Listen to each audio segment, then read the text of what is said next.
ASEAN leaders, GCC, and China. But I must take this opportunity to thank the Minister and the Foreign Ministry, the Minister and MITI, and Economy, Finance, the police, and all related agencies under Home Affairs Ministry for the excellent preparations and work. Now,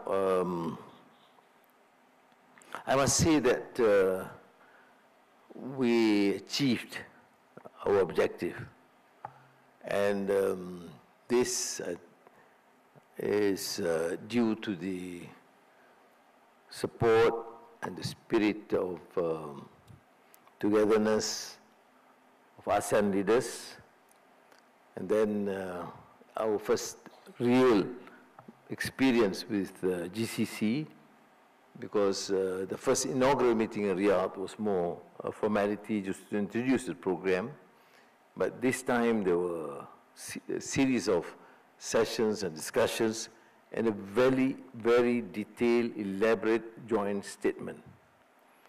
And then China, with the presence of Li Qiang, Premier Li Qiang, we went through some specific areas of collaboration.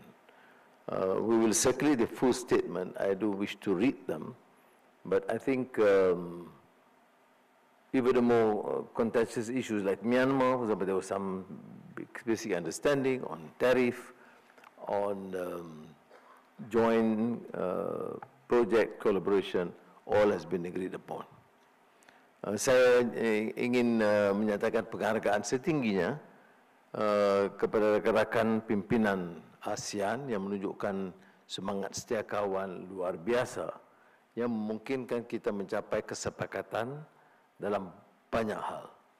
Kemudian dengan GCC dan negara Teluk ini walaupun pengalaman baru, kerana pertemuan pertama 2 tahun yang lalu di Riyadh itu lebih dalam arti kata permulaan, pengenalan dan persetujuan secara umum, tapi kali ini ada perbincangan yang lebih teliti dan substantif. Begitu juga dengan kehadiran Premier Li Qiang, negara China. Tapi sebelum itu, kejayaannya juga terletak pada Menteri dan Kementerian Luar yang membuat persiapan yang sangat rapi dan luar biasa, yang sangat membanggakan. Ini Menteri dan staf MITI keseluruhannya, dan kementerian lain, dalam negeri, ekonomi, keuangan, pelancongan. Ya. Jadi kita telah mencapai satu kemajuan, dan di antara sidang ASEAN yang paling substantif dalam sejarah. Begitu juga dalam perbincangan dengan GCC, kehadiran mereka bermakna dan mereka telah menyatakan penghargaan luar biasa, cara pengendalian sidang, persiapannya, dan perisian kenyataan bersama. Terima kasih. Yes.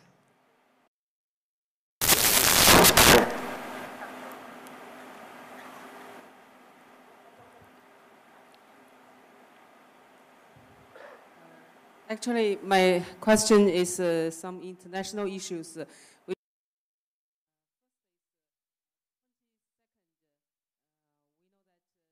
that some international students and scholars in Harvard University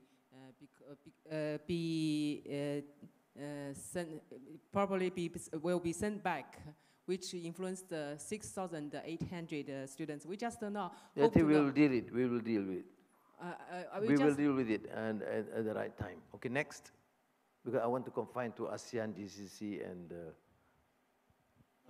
China. Prime Minister, I'm with China Media Group. Yes. I would like to ask, we've seen that report that the Sultan of Brunei is hospitalized. Is it true? Can you confirm it? Thank you. Well, he's feeling a bit tired, so he's just resting at the IJN. Prime Minister, I'm with China Media Group. Earlier on, you spoke of Malacca and highlighted Malaysia's historic position as a bridge between China and the Middle East. How can Malaysia further leverage this very unique position to strengthen this trilateral cooperation? And how do you would assess China's role today in promoting the regional development and integration within ASEAN? Thank you. No, I've alluded to the fact that last month was an extremely successful visit by President Xi Jinping, and now we have Premier Li Qiang, which indicates that focus, not only to Malaysia, but ASEAN and GCC. Malacca, because historically we have that center, a major cosmopolitan center and an international port that will find this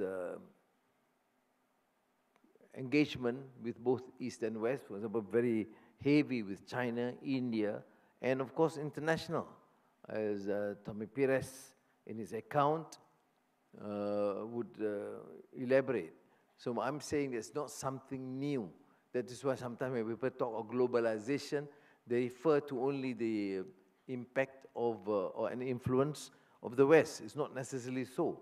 If you understand history, that you realize the 1454 journey of Admiral Cheng He, then we have Malacca. I think Cheng He's visit to Malacca were about 4 or 5 times, I'm not sure, so not certain, but then you can sense that sort of engagement. So I think now we have new leadership in ASEAN and in the Middle East, but more so all in China. They have realized that we should work and strengthen that collaboration, mainly focusing on the economy and to secure peace in the region. Right? Hi, Datuk Seri. Hi, Datuk Seri. Yes. I'm Vignesh from Bernama. So, Datuk Seri, I would like to ask on the Timor-Leste status after a few days of deliberation and various level meetings, because earlier the Prime Minister was giving candies to the media personnel. The essential to ASEAN, you mean? Status of Timor-Leste. Well, Timor-Leste was considered. Of course, we have been working very hard. There were, parameters and pillars that need to be met: political, economic, legal, and they have tried very hard. Malaysia and a number, Indonesia and a number of countries have assisted in many possible ways to ensure that they meet these preconditions set up consistently even prior to this for any entry into ASEAN. And I would say that we are quite satisfied. So the decision was clearly to agree that they would become and be accepted as a full member by the next session in October. But of course, subject to 1 or 2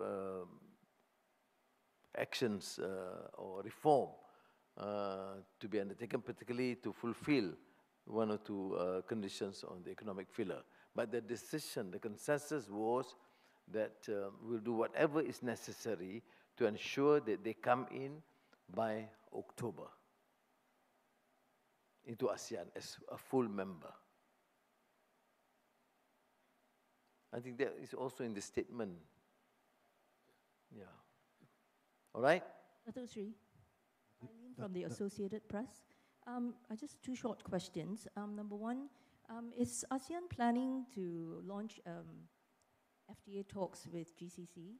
And number 2, planning to launch what? FTA talks.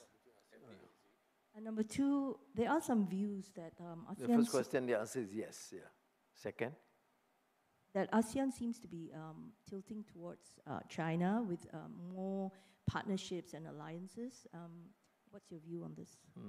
There's been this perception all along. That's why I made it clear in my original statement to the ASEAN leaders that on the after the recommendations by the foreign ministers in their first meeting in January in Langkawi, is to continue to engage both with the United States and China, at the same time with other countries.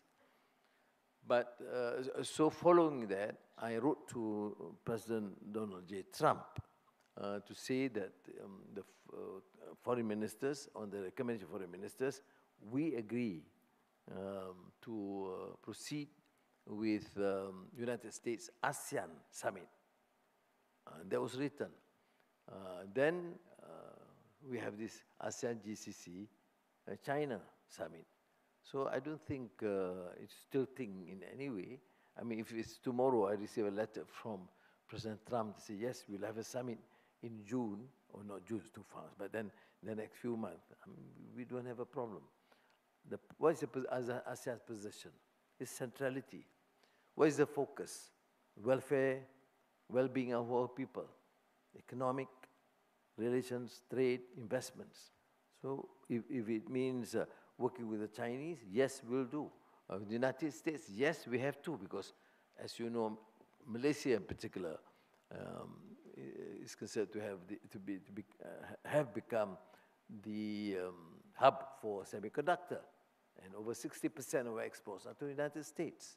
It makes a lot of sense to continue to engage and have reasonably good relations. One last question from the media.